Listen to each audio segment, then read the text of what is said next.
The Vancouver Canucks might be the worst run team in the National Hockey League right now after what they did to Bruce Boudreau, and I'm going to tell you why. What is going on, everyone? My name is Draco Beeks, and welcome back to my YouTube channel. If you're new here, make sure you hit that subscribe button. I'm hoping to reach 1,000 subscribers by the end of the year, so if you're looking to join me on my journey, hit that subscribe button and follow along.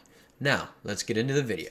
So, as I said, the Vancouver Canucks screwed over Bruce Boudreau whenever they fired him the other day.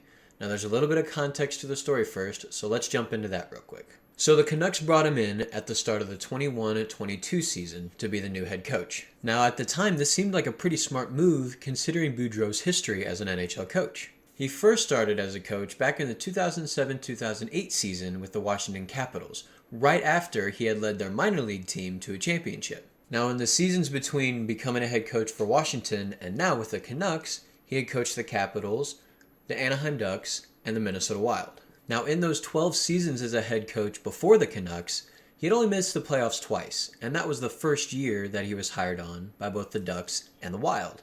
Now, of all of those playoff runs, he was only able to make it to the third round once, with every other year he'd crash out in the first or second round. So although he's never won a Stanley Cup, let alone make it to the finals, he's always been a consistent coach to at least take a team to the playoffs, which now brings Vancouver back into the picture. Now, the Canucks made it to the Stanley Cup final in 2011, where they unfortunately lost in a heartbreaking Game 7 to the Boston Bruins. Since then, though, they've only made the playoffs twice in their last 11 seasons. So bringing in a coach who consistently makes the playoffs into a team that just can't seem to do it makes perfect sense. Now, after Boudreau's first season with the Canucks, he finished on 92 points, which unfortunately led his team to 5th in the Pacific Division and 5 points out of a wildcard spot. So although not ideal, missing the playoffs in Boudreau's first season isn't uncommon. So you would like to think that the team would back him to lead this team into the playoffs the next season, right? Wrong. This is where the juicy details start to come out. So word had come out right before the start of this season that the team president, Jim Rutherford, said he was not going to renew Bruce Boudreau's contract after the end of this season. Now, I don't know about you, but if someone had told me that I was going to be losing my job in a few months, that would make me pretty upset. It even came out a step further that Jim Rutherford had started recruiting other replacements for him months ago. So unfortunately for Boudreau, the writing on the wall was already there before he even had a chance. Now, it just came out the other day that he has been fired and a replacement's been hired in, but this is not the first time this has happened for the Canucks. If you look back at the Canucks' previous 20 coaches, 12 of them had less than 2 full seasons as the head coach. This is just bad business, hands down. When you look at the most successful teams, in any sport really, there's always that consistency of the coaching staff and who's running the show. Any of these teams that try and get these quick fixes, they just don't seem to work out. And unfortunately for Boudreau, this is another one of those instances. But the people that suffer the most from all of this are the players and fans of the Vancouver Canucks. The fan base has had to deal with this for decades, and a lot of the players have recently come out in support for Boudreau.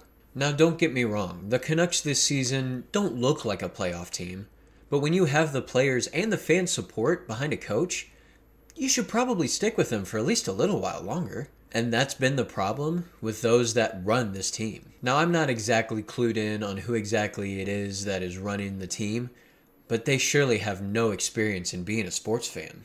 I mean, think about your favorite sports team. More than likely, they've gone through their ups and downs over the years, where sometimes they've been one of the worst teams in the league, but other times they've been contending for a championship. But outside of that 2011 Stanley Cup run, the Vancouver Canucks fans have really had nothing. They've always been a team that just barely misses the playoffs. And even when they do make it to the playoffs, they get tossed aside in the first or second round like they weren't even there. So as I said earlier, the real losers in all this, unfortunately, are the players and fans. And it's a real shame because the Canucks have been around since the 80s and they've always had a good fan base. So surely they deserve something good soon, right? Well, fortunately, they might get some good news as they hired Rick Tocchet to replace Boudreau. And luckily for them, Tocchet is one of the most well-decorated coaches in the sport. So who knows what the future will be for the Canucks, but as of right now, they messed up yet again. They drug their coach through the mud, they've always had a poor team, and the fans are sick and tired of it. And personally, I don't blame them. So there you have it. Those are my thoughts on the Vancouver Canucks handling of the Bruce Boudreau situation. If you guys like this video, make sure you hit the thumbs up on it. And like I said in the beginning, make sure you subscribe. Again, I'm trying to get to 1,000 subscribers by the end of the year. So if you can, like and comment, share it to your friends, let them know. And yeah, thank you guys for watching. I will see you in my next one.